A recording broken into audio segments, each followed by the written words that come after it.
Hola, ¿qué tal? ¿Cómo están? Me da muchísimo gusto estar una vez más con ustedes a través de este medio de comunicación. Y bueno, pues vamos a subir una interesante clase que es parte de la serie Sanidad para el Alma, ¿verdad? Vamos a darle gracias a Dios. Esta es la lección número 3. Y si usted quiere ver las otras dos, pues en este canal están, la uno y la 2. Y hay más clases interesantes que están realizadas en base única y exclusivamente a la palabra de Dios. Así que si usted quiere alimentar su alma, bueno, pues aquí hay clases muy buenas, muy interesantes. Padre, te damos muchas gracias en este momento por esta oportunidad que nos das de poder tanto a mí exponer tu palabra como a las personas que se van a dar a la tarea de ver, Señor, ese mensaje que tú nos tienes para nuestras vidas. Yo te pido en el nombre de Jesucristo que tu Espíritu Santo vaya a esos lugares todavía tenebrosos de nuestro corazón donde hay tantas heridas, Padre, que tienen que ser sanadas.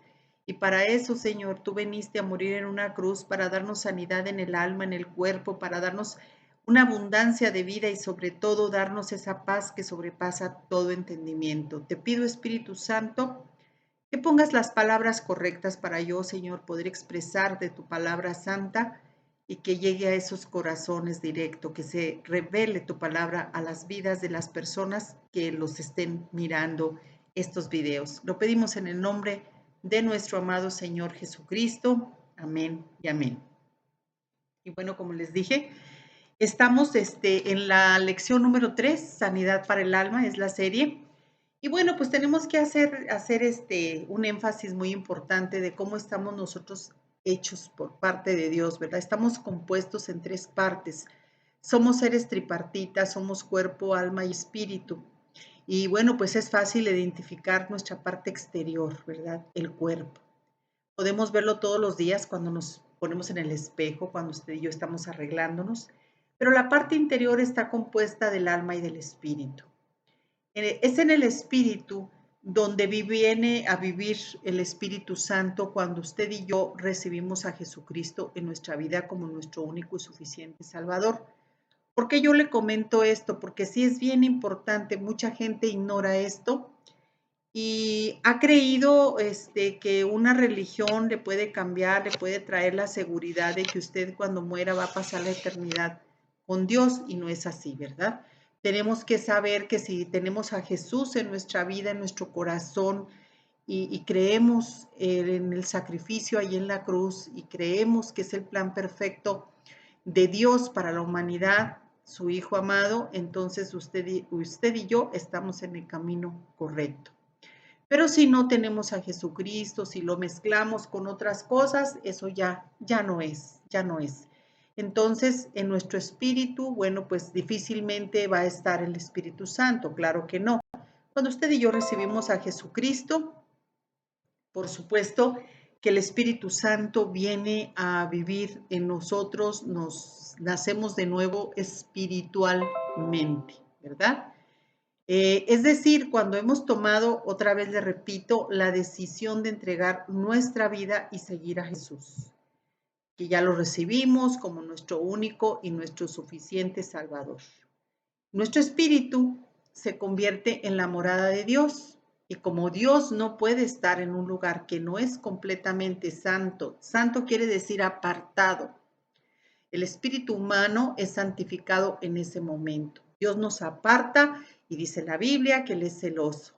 Así que al haber tomado usted y yo esa decisión por Cristo, recibimos todo lo necesario, bueno, para vivir vidas asombrosamente maravillosas. Pero como nos falta el conocimiento, se necesita tiempo y estar estudiando con diligencia la palabra de Dios para que lo podamos entender. Incluso, bueno, después de conocer lo que hemos recibido a Cristo, necesitamos tomar usted y yo decisiones para vivir en sus caminos. Tenemos que conocer la voluntad de Dios, es el primer paso. Y el segundo es hacer lo que ahora conocemos, o sea, ponerlo en práctica, ¿verdad?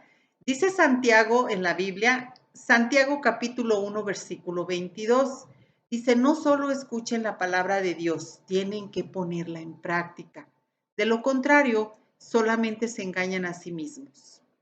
Por ejemplo, Jesús es el príncipe de paz.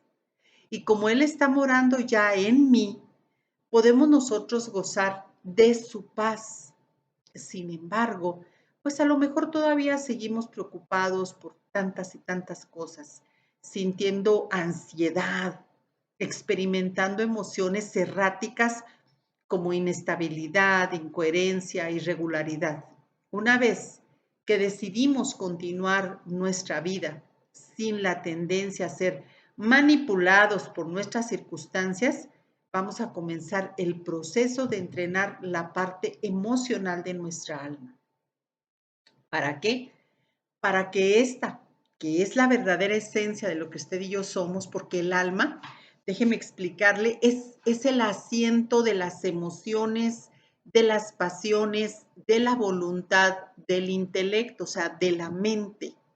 Allí usted y yo es la esencia, el alma es lo que somos y el cuerpo es este vestido con el cual usted y yo nos paseamos por el mundo, ¿verdad? Tenemos que tener pues un cuerpo para pasearnos por el mundo.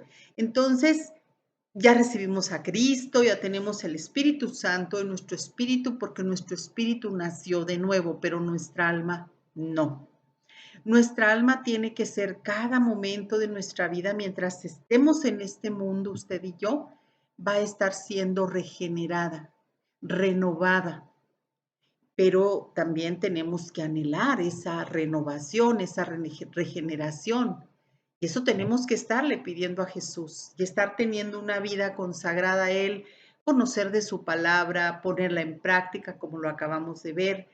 Y bueno, pues esto implica no una religiosidad, no que viva usted y more en el templo, no, sino que tenga esa pasión y estarle diciendo, Señor, quiero conocer más de ti, pero más que conocer, quiero que me transformes, que hagas de mí una nueva criatura en mi alma, que yo sienta esa renovación, porque nuestra alma, como yo le decía, que es el asiento de las emociones y de las pasiones, vivimos con tanta herida que a veces o casi siempre nos cuesta muchísimo trabajo expresar por qué fuimos heridos, ¿sí?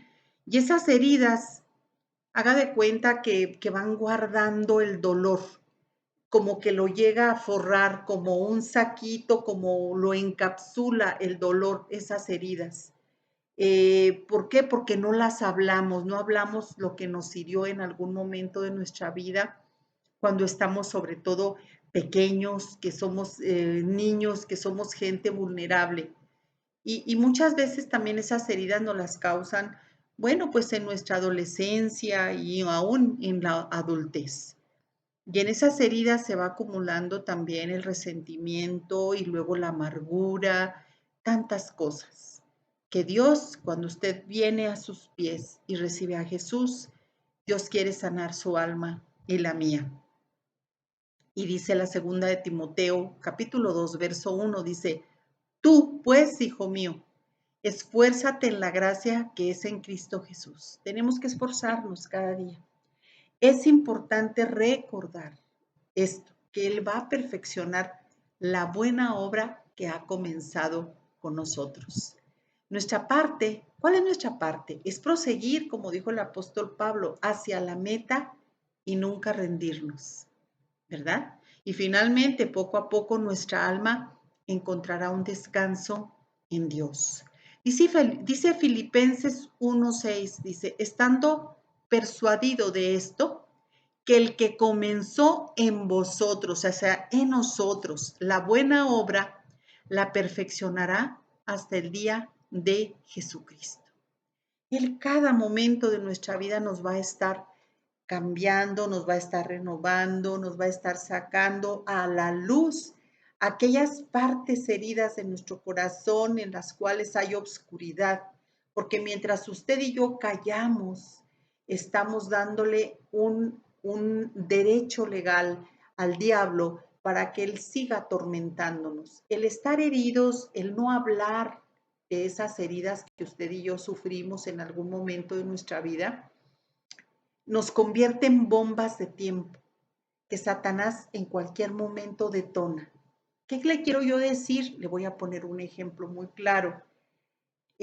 Cuando un niño es afectado en su niñez, ya sea por un abuso físico, por un abuso verbal, por un abuso psicológico, por un abuso sexual, aquel niño va a traer heridas muy profundas que tarde o temprano, ya en su adultez, se van a reflejar, van a salir a la luz, pero de una manera mala. ¿Sí me explico? Hay hombres y mujeres que fueron muy lastimados por gente que debemos de querer muchísimo y debemos de tener lo mejor, que son nuestros padres. Sin embargo, pues a ellos no les enseñaron, a nosotros no nos enseñaron, a ninguno nos enseñaron a ser padres. Y a veces actuamos sin querer queriendo, ¿verdad? De mala manera y dejamos heridas muy profundas en el corazón de nuestros hijos, ¿verdad? Hay madres que suelen ser madres muy, muy tiranas, que golpean a sus hijos hasta el cansancio porque ellas están tratando de sacar ese dolor que durante mucho tiempo estuvo encapsulado por una herida que también ellas tuvieron. Y no siempre corregimos a nuestros hijos, precisamente, valga la repetición, por corrección, sino como una descarga emocional de lo que a nosotros nos pasó, por esas heridas muy viejas que ya traemos, y entre más viejas sean esas heridas, más peligrosas van a ser para nosotras. Entonces, así como tú fuiste herida, tú vas a herir a tu hijo también. Y aquel muchachito va a crecer y va a recordar esos golpes que tú le dabas o esas malas palabras o esas palabras de menosprecio que tú le dabas, ¿sí? O a lo mejor ese hijo, esa hija va a recordar que fue violado, que fue abusado y que tú a lo mejor no hiciste nada o que mamá no supo, no sé, hay muchas cosas que nos pueden herir. Y luego ya cuando estamos adultos lo descargamos con personas también vulnerables cuando hemos sido víctimas de malos tratos o de ese tipo de ataques en nuestra persona. Todo ese tipo de heridas, te digo, si no se hablan en su momento, allí se van quedando y van almacenando ese dolor, que en cualquier momento, repito, bueno, el enemigo lo va a usar porque tiene un derecho legal. Tiene un derecho legal. ¿Qué quiere decir esto? Que si tú y yo no confesamos aquello que traemos en lo profundo de nuestro corazón, aquello que nos hirió, que nos lastimó, el enemigo va a tener el derecho legal de estar allí, porque tú ya estás acumulando un resentimiento, una amargura. ¿Por qué? Porque dentro de ti, como todos, hemos pedido justicia y muchas veces no la hemos tenido, la mayoría de las veces. Y eso se convierte en una herida profunda y por ende se convierte también en amargura, resentimiento, frustración, ira, odio. Entonces, todo eso tenemos nosotros que considerarlo. Hay casos en la Biblia en los cuales dices tú, bueno, pero grandes hombres que Dios dejó plasmados en su palabra, que fueron gente que tuvieron un corazón bueno, agradable delante de Dios, sin embargo cometieron muchos errores. Uno de ellos fue el rey David. El rey David fue un excelente rey, un hombre que quiso muchísimo a Dios y que cuando cometió pecados se arrepentía con tal manera, con tal corazón, que verdaderamente su arrepentimiento era genuino y verdadero. Por eso Dios veía lo profundo de su corazón. Pero desgraciadamente, pues como usted y yo tenía grandes defectos, él fue un mal padre. En uno de los casos que a mí me llama mucho la atención fue que está escrito en la segunda carta de Samuel en el capítulo 13, en el versículo 23. Fíjese que allí relata una historia que usted debería de leer. El rey David tuvo mujeres y tuvo hijos, y uno de sus hijos violó a su media hermana, a Tamar. esta muchacha era hermana de la misma, eran hijos de la misma de la mamá, ella y Absalón, Tamar y Absalón, otro hijo de David. Pero el que violó a Tamar era su medio hermano. Cuando la violó, ella va y le dice a su papá y pues no hizo nada. Y Absalón, su hermano carnal, como luego dice, pues él esperó 2 años, ¿verdad? Para poderse vengar. La palabra de Dios registra que no nada más hubo incesto en la familia del rey David, sino que también hubo rebelión por parte de su hijo Absalón hacia él y también lo convirtió ¿cómo se le nombra, verdad? En un fratricida, en un parricida, alguien que mata a un familiar, que mató a su propio hermano. ¿Por qué? Para vengar a Tamar.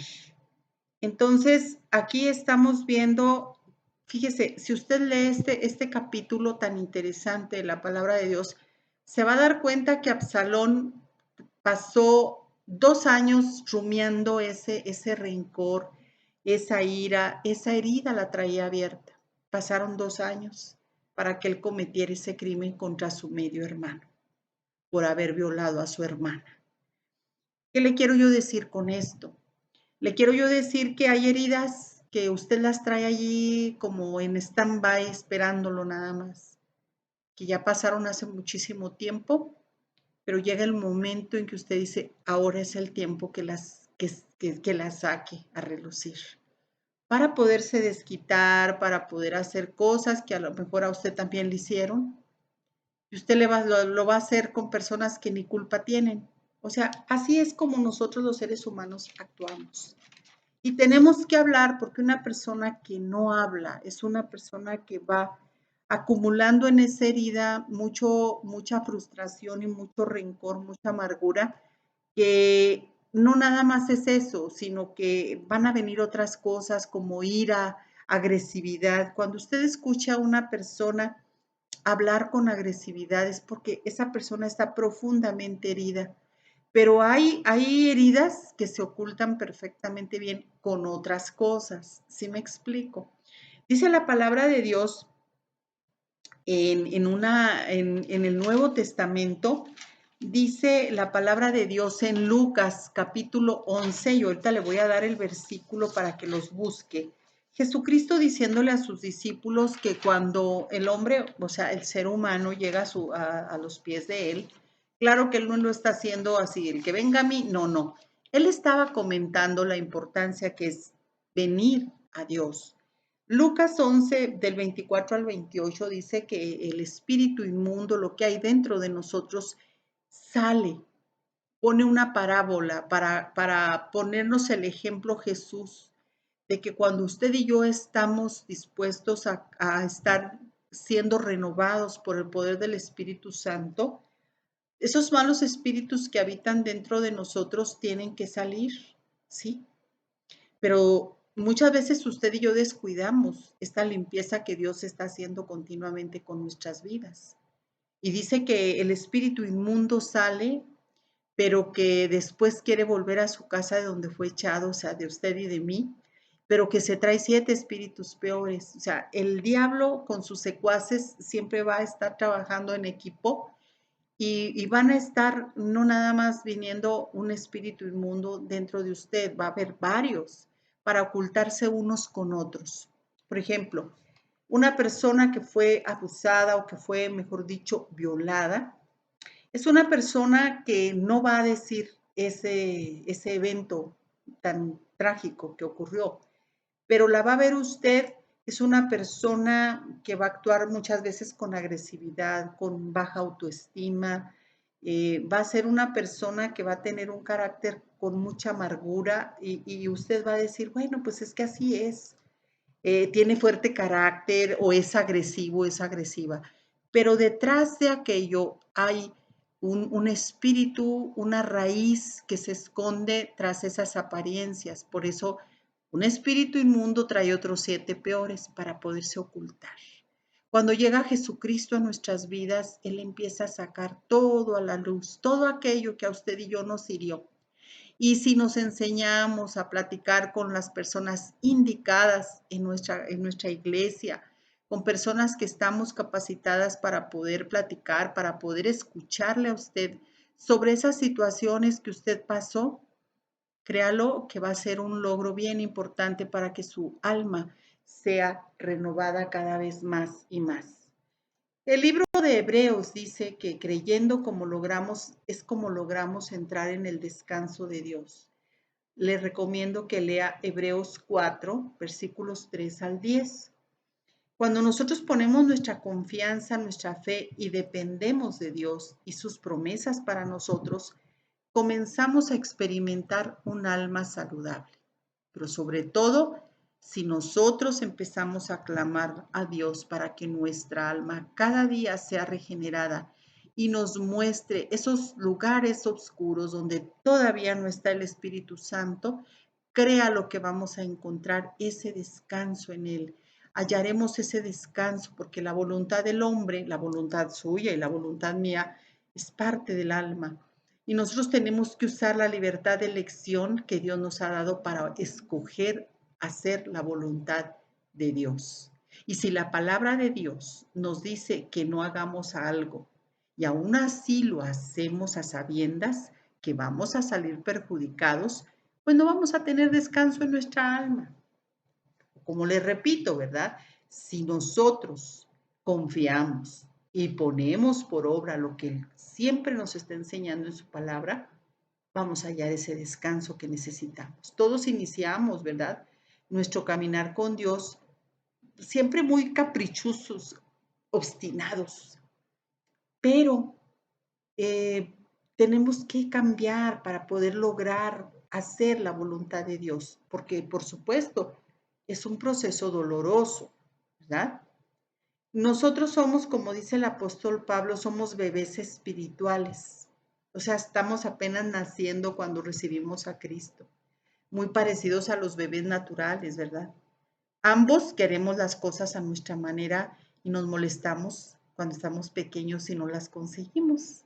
Así como entrenamos a nuestros hijos, Dios nos entrena también a nosotros. Si nosotros necesitamos sanidad para nuestra alma herida, bueno, la manera de Dios es la mejor para lograrlo.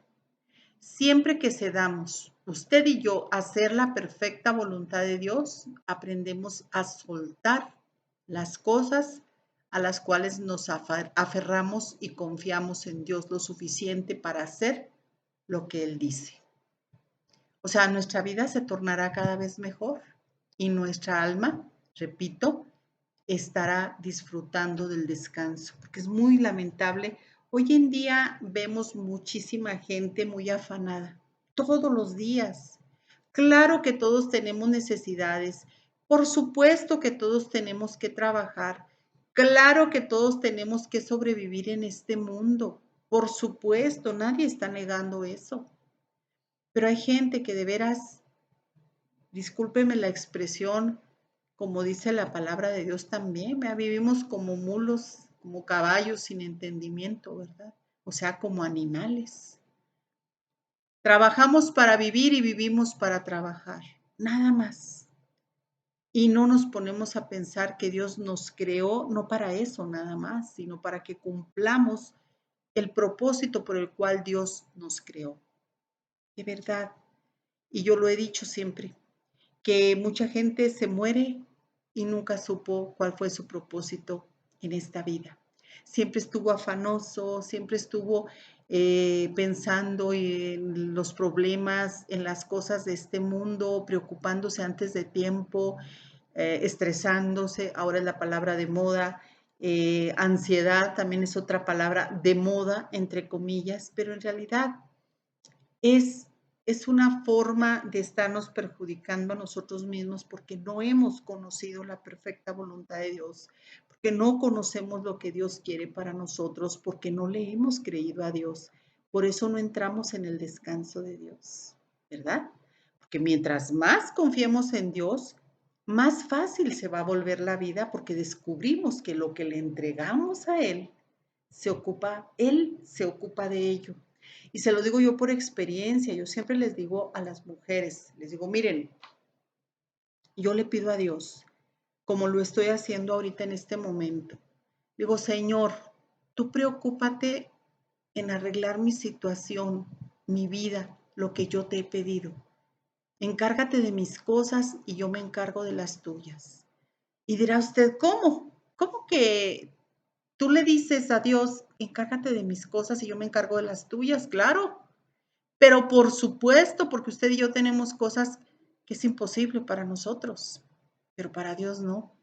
Y no quiere decir que lo que yo haga para Dios, quiere decir que Dios no lo pueda hacer. No, porque Dios nos creó a usted y a mí con un propósito, el que seamos luminares en este mundo lleno de tinieblas. O sea, lo que yo hago a través de esta red social, lo que yo hago de manera presencial, de hablarles a las personas de que Cristo es la respuesta para sus necesidades, para su salvación primeramente, es lo que Dios quiere que usted y yo hagamos, porque usted y yo somos los que vamos a establecer el reino de Dios en esta tierra. No es un animal, no es la nada, somos nosotros los que vamos llevando la palabra de Dios, vamos sembrando la semilla. Entonces, eso es encargarnos de la obra de Dios y dejar que nuestros problemas, nuestras preocupaciones, se las dejamos a Dios. Hay muchas preocupaciones. ¿Usted cree que yo no tengo? ¿Usted cree que yo no tengo preocupaciones? Por supuesto que las tengo. Sin embargo, créamelo que no le voy a decir que es algo fácil de entregarle las cosas a Dios, de decirle, Señor, aquí está todo lo que a mí me interesa. Aquí te lo pongo a los pies de la cruz, para que tú hagas lo correcto, Señor, para que tú hagas ese milagro que yo estoy necesitando. Y te enseñas a descansar en Él, porque Él se está ocupando de lo que es imposible para ti y para mí. Para Él no hay nada imposible, ¿verdad? Puede ser que Él no lo haga cuando nosotros queremos y como nosotros queremos que lo haga, pero una cosa sí te digo, Él se ocupa siempre y se ocupará de nosotros porque nos ama incondicionalmente. Tú y yo queremos las cosas que se hagan a la medida y al deseo porque creemos que no nos equivocamos. No, la palabra de Dios dice que Él no piensa igual que nosotros, ni actúa igual que nosotros. Sus pensamientos no son como los nuestros, ni sus caminos mis caminos, dice la Biblia. Él piensa más alto que los cielos y más profundo que la mar, pero siempre tiene pensamientos de bien para nosotros. Por eso le decía, no siempre va a ser como usted y yo lo pedimos, pero lo va a hacer. Él se ocupa y siempre está preocupado y ocupado por nosotros porque nos ama incondicionalmente.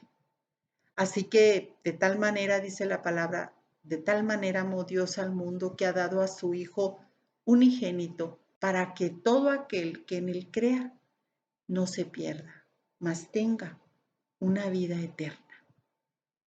Toma la decisión de acrecentar tu confianza, tu fe en Dios. Sus promesas son mayores y más dignas de confiar que cualquier otra cosa. Todo lo demás son arenas movedizas. ¿Conoce usted los pantanos? Bueno, los hemos visto nada más, a lo mejor como yo en las películas, ¿no? Porque no en todas partes hay pantanos. Bueno, pues todo lo que el mundo nos ofrece son como un pantano. Sin embargo, la palabra de Dios es eterna, es firme y permanece para siempre. De hecho, Cristo es nuestra roca, es nuestra roca. Y todos debemos estar edificando nuestra vida y los cimientos sobre los cuales la construimos que sean lo más importante. Jesús contó una parábola para que entendamos bien este punto. Esta palabra dice en Mateo 7, versículos 24 al 27, dice, cualquiera pues, dice cualquiera, que me oye estas palabras, o sea, su palabra, y las hace, le compararé a un hombre prudente que edificó su casa sobre la roca. Descendió lluvia, vinieron ríos y soplaron vientos y golpearon contra aquella casa y no cayó. ¿Por qué? Porque estaba fundada sobre la roca. Pero cualquiera que me oye estas palabras y no las hace, le compararé a un hombre insensato que edificó su casa sobre la arena. Descendió lluvia, vinieron ríos y soplaron vientos y dieron con ímpetu contra aquella casa y cayó, y grande fue su ruina. Estos versículos dicen que la lluvia y los ríos llegan de igual forma, ya sea que construyamos sobre la roca, Jesús mismo es la roca, o sobre la arena. Nadie podemos evitar todas las dificultades, las tormentas, las tribulaciones de esta vida. Pero las personas que hemos construido nuestra vida sobre los cimientos adecuados, vamos a superar esas tormentas y seguirán estando de pie. ¿Cuáles son esas tormentas? Bueno, esos dolores que hemos recibido, esas pérdidas familiares, esa pérdida de trabajo, esa pérdida de salud, son tormentas que muchas veces pues nos contrae el corazón, nos apaga de una manera importante, pero cuando estamos tomados de la mano del Señor, pues salimos victoriosos. Si no, yo no estuviera platicando aquí con usted, ¿verdad? No estuviera yo llevando la palabra. Mi hijo está en la presencia de Dios, mi madre y una pequeña nieta, y pues aquí estoy.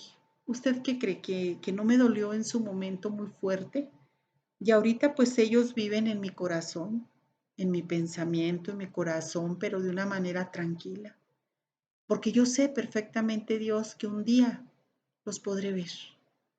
Ese es mi mayor anhelo, un día verlos. Dios Padre se refirió a Jesús como su Hijo amado, en quien se agradaba.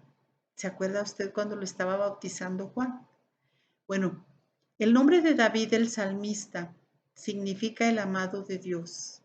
Daniel, el profeta Daniel, fue aludido 3 veces por los ángeles como el amado de Dios. Y Pablo se refirió a los creyentes en el Nuevo Testamento como amados. También el apóstol Juan se refirió a sí mismo como el discípulo amado, aquel que se recostaba en el corazón de Cristo, o el discípulo a quien Jesús amaba, ¿verdad? Déjeme decirle una cosa, que el amor de Dios no solo trae sanidad para nuestra alma, también nos llena de confianza y valor. El apóstol Juan dijo que el perfecto amor echa fuera el temor. ¿Quién es el perfecto amor? Es Cristo. Si aún tenemos temor, es porque no hemos sido perfeccionados en su amor. Dice la palabra de Dios en la primera de Juan, capítulo 4, versículo 18, que en el amor no hay temor, sino que el perfecto amor echa fuera el temor, porque el temor lleva en sí castigo, de donde el que teme no ha sido perfeccionado en el amor. El amor de Dios es perfecto. ¿Por qué? Porque Él es perfecto. Él es amor, pero no nos equivoquemos. No es el amor que usted y yo pensamos incorrecto muchas veces, sino Él es un amor perfecto, porque Él es perfecto, Él es amor, por lo tanto, es el único que puede amarnos incondicionalmente. ¿Qué quiere decir esto? Es un amor en griego, es un amor ágape, un amor que no necesita que usted y yo le amemos, no necesita que tengamos muchos atributos, porque no tenemos ninguno. Él no necesita nada para amarnos incondicionalmente. Y mientras más comunión tenemos con Jesús, o sea, más intimidad, más estamos delante de su presencia, orando, pidiendo y platicando con Él, y aprendemos a conocer su carácter a través de su palabra, vamos a estar experimentando su bondad, su gracia y su misericordia. Más profundamente reconoceremos su asombroso amor. Pablo el apóstol constantemente animaba a los creyentes a arraigarse, a hacerse uno con el amor de Dios. Cualquier árbol que esté bien arraigado o enraizado no se va a caer, ni va a ser destruido durante el azote de las tormentas que llegan. Y cuando tenemos una profunda revelación del amor de Dios por nosotros, esto nos permite estar firmes en medio de las pruebas de la vida. Como esas palmeras, ¿verdad? Esas palmeras, esos árboles que hay sobre todo en las costas, tan largas, tan esbeltas, que cuando llegan aquellos vendavales, o aquellos huracanes que se levantan porque están cerca del mar, muchas veces estas palmeras, usted y yo a lo mejor las hemos visto, no sé si usted haya tenido la oportunidad de verlas personalmente, yo no, pero las he visto, ¿verdad?, en la televisión, en el cine, cómo se inclinan y no se rompen. Y así usted y yo, muchas veces las circunstancias, las pruebas que hemos pasado, bueno, pues no hacen que usted y yo nos rompamos, que nos quebremos, sino que nos inclinemos de tal manera que nos acerquemos, que nos inclinemos ante ese Dios amoroso, ante ese Dios amoroso que está con sus brazos abiertos y que no desecha a nadie. Yo sé que hay muchas cosas que ocurren que son injustas y dolorosas, como yo le comentaba hace un momento. Es tentador regresar a los viejos hábitos durante estos momentos que tenemos coraje e impotencia y podemos pensar que Dios no nos ama o que no está con nosotros, pero eso no es verdad, eso es una mentira. A lo mejor usted está pensando, bueno, ¿por qué habría de amarme Dios? Porque Él así lo desea nada más. Dios nos ama para satisfacer su propio deseo. Dios es amor y el amor tiene que mostrarse. Debe encontrar a alguien sobre quien volcarse. No puede permanecer el amor dormido porque es una fuerza viva. Dios envió a su Hijo para morir por nosotros y pagar por nuestros pecados y para satisfacer ese grande y maravilloso amor que tiene por nosotros. Vea Efesios capítulo 2, versículos 4 y 5. Nosotros nunca podremos encontrar una razón viable por la que Dios nos ame, pero lo hace, sin embargo. Depende de nosotros recibir su amor por fe o seguir llevando una vida vacía e insatisfecha. Somos amados, pero perdemos mucho en nuestra relación con Dios porque intentamos conseguir, entre comillas, el amor que ya nos ha dado. Conseguir significa obtener algo mediante un esfuerzo.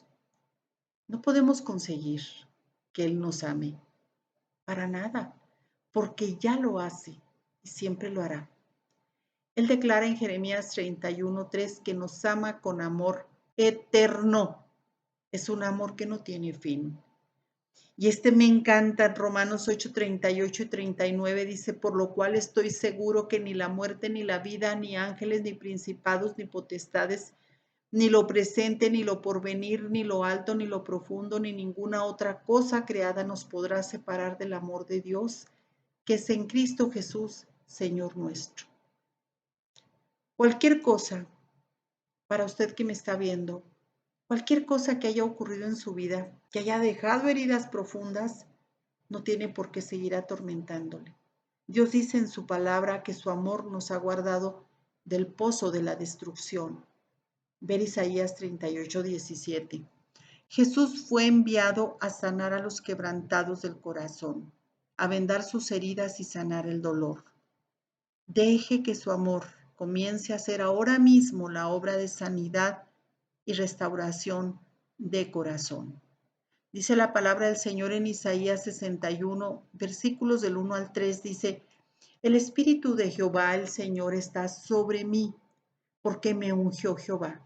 Me ha enviado a predicar buenas nuevas a los abatidos, a vendar a los quebrantados de corazón, a publicar libertad a los cautivos y a los presos, apertura de la cárcel, a proclamar el año de la buena voluntad de Jehová y el día de venganza del Dios nuestro, a consolar a todos los enlutados, a ordenar que a los afligidos de Sión, se les dé gloria en lugar de ceniza, óleo de gozo en lugar de luto, manto de alegría en lugar del espíritu angustiado, y serán llamados árboles de justicia, plantío de Jehová para gloria suya.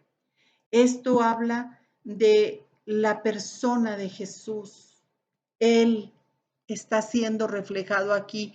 Él es el que venda los corazones quebrantados, el que nos trae libertad, el que nos da gloria en lugar de ceniza, el que nos da óleo de gozo en lugar de luto, manto de alegría en lugar de un espíritu angustiado. El Señor nos trae un gozo, un contentamiento. Eso es lo que quiere el Señor, porque dice el Salmo 147:3, Él vino a dar sanidad a los corazones quebrantados y a vendarlos, a aliviarlos. Cuando usted y yo nos enseñamos a confiar en el Señor, estamos creyéndole al Dios Todopoderoso. Y debemos hacerlo. Yo sé que no es fácil, no es sencillo, sobre todo cuando vemos las tormentas, los problemas tan vivos en nuestras narices. Decimos, pero ¿cómo voy a creer? Bueno, pues déjeme decirle que la fe es la certeza de lo que se espera y la convicción de lo que no vemos. Tenemos que creerle a Dios para poder ver esos milagros. No es ver para creer. Bórrelo con una goma grande. No es como dijo Tomás, que él necesitaba el discípulo que quería ver para poder creer que era Cristo. Y eso no le fue tomado por muy bueno, para nada. En el reino de Dios tenemos que creer primero, así como lo escucha. Aunque le parezca raro, ay, ¿cómo puede ser posible? Primero tenemos que creer para poder ver los milagros, las señales que Dios ha hecho ya desde la eternidad para usted y para mí.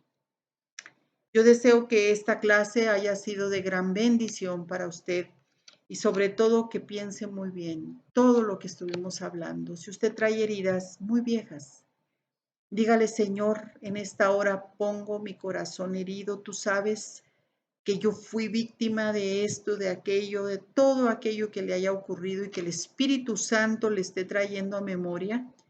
Pídale a Dios, a su Espíritu Santo, que le traiga sanidad, que le traiga óleo de gozo en lugar de ese enlutamiento, de esa tristeza hasta la muerte que usted trae. Dígale al Señor que le venga a traer esa paz que sobrepasa todo entendimiento y que vaya regenerando cada vez más y más nuestras almas, tan dolidas, tan heridas, tan lastimadas, tan humilladas, tantas cosas que pasamos. Pero si nos ponemos a pensar un poco, sabemos que Jesús sufrió muchísimo, no hay comparativo. Fue humillado, fue expuesto en desnudez, en martirio, en esa cruenta cruz, por usted y por mí. Si usted no ha recibido a Jesucristo, yo le recomiendo que haga esta oración conmigo, porque la palabra del Señor dice que si confesamos con nuestra boca, no en el pensamiento, no, tiene que declararlo, que Jesucristo es su Señor y que usted le abre en este momento el corazón. Dígale, Señor Jesucristo, te abro mi corazón en esta hora y te recibo como mi único y suficiente Salvador. Quiero que perdones mis pecados y que me renueves cada día en mi alma, Señor. Quiero que tú, Señor, seas el Rey de mi vida, el que tome el control absoluto de ella. Gracias, Señor Jesucristo, porque sé que he declarado mi anhelo, mi deseo de que tú seas mi Rey, mi Salvador, mi Redentor, mi Señor. Si usted hizo esta oración, bueno, pues yo le invito para que siga buscando de la palabra del Dios Todopoderoso y aquí lo esperamos en la próxima clase. Que Dios les bendiga grandemente.